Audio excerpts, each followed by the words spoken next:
بسم اللہ الرحمن الرحیم۔ عید الفطر کی تعطیلات کا اعلان کر دیا گیا۔ ملک بھر میں عید الفطر 2022 کی تعطیلات کا اعلان کر دیا گیا ہے۔ 2 سے 5 مئی تک عید کی سرکاری چھٹی ہوگی۔ وفاقی حکومت کی جانب سے سرکاری اور نجی اداروں کے ملازمین کو چھٹیاں دے دی گئی ہیں۔ عید الفطر پر 4 چھٹیاں دینے کا فیصلہ کر لیا گیا ہے۔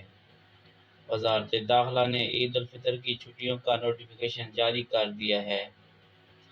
ملک بھر میں 2 سے 5 مئی 2022 تک عید الفطر کی تعطیلات ہوں گی۔ تمام نجی و سرکاری ادارے 6 مئی بروز جمعہ سے کھلیں گے۔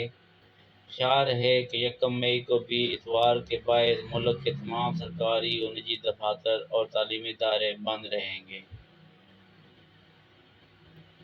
آپ کو پتہ چل گیا ہے کہ چھٹیاں کب سے کب تک ہو رہی ہیں، اس لیے اپنی چھٹیوں کو انجوائے کرنے کے لیے اپنے پروگرام کو فائنل کیجئے اور عید کو مزے سے گزاریے۔ اللہ حافظ۔